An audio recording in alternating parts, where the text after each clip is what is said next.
All right, so now we're going to get into getting contractors, touch on that just a tad bit, but more so the renovations that need to be completed to this property on an exterior basis. So the very first thing that was originally indicated was the roofs. And a good indication that the roofs need to be replaced, one, if there's a tarp, if it's missing shingles. So as you see there, we can go ahead and just do a quick pan, is that all the roofs are actually replaced here. So there is a total of 16 buildings, of which 12 are pitched that you see there, and then here's a flat roof that you see here. So there are 4 that are actually flat roofs. So there's that, and then the windows are also outdated as well. So that's what I mean with these older type of properties. And then also in we'll touch on the AC units of those having to be replaced. And then the parking lot in addition. So let's go ahead and see if we can pan to the parking lot over here. So what we're gonna do with the parking lot is we're gonna do a restripe, and then we're gonna do a seal coat, and then in addition, patch any holes that you happen to see there as well. So let's go ahead and walk with me a little bit, just a little further more. And so those are some exterior things that needed to be done. The brick and the masonry is fine. We've already painted the doors, and then also the common areas. So in terms of the cost, is you would just take the $2 million divided by the 156 units, or it's either the other way around, but I'm sure it's the way that I mentioned, to determine what the average cost per unit.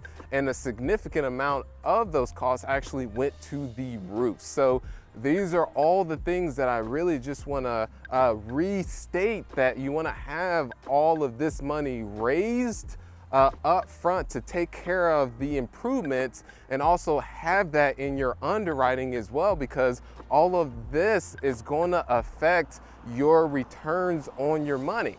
And with an older property, you want to also have a buffer in there too of the renovations, because there's going to be, it's likely, I would say about 99.9% that there is a surprise that is going to happen once you're getting through a large budget of this nature. So also what we'll get into next is just a couple of the AC units and how to find a contractor as well, because a contractor can really make or break a deal. And one thing that I've learned is when finding a contractor is the cheapest option is not always the best. I've had experiences where going with the contractor and they've just walked out on the job entirely, and then you had to get another contract in there to go over what they've previously done, and now actually you end up paying more. So it's definitely worthwhile if you have a good contractor, a great contractor, to treat them well. So we'll go ahead and just segue into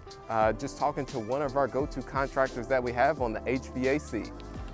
All right, so we're going to get into one of our go-to contractors. We got Rick, and we're talking about HVAC because this property has 156 of those, which that's something also you want to have factored in to your assumptions when you're underwriting a deal, because you're going to have to take care of those. So Rick, could you go into your experience in terms of what you anticipated going in terms of how many needed to be replaced? Well, I was not initially involved about the determination of what was to be replaced, and basically the criteria was based on certain styles of cabinets, certain brands, and for example, this one over here has a wire cage around it. That's no longer a current design. That clearly, just from my observation here, is R22.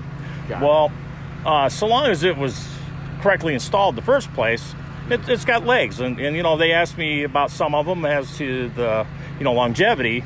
And, I don't want to be like smart aleck, but they run until they quit. And that's a crystal ball. So don't replace it if you don't have to replace it. No, that's absolutely not necessary.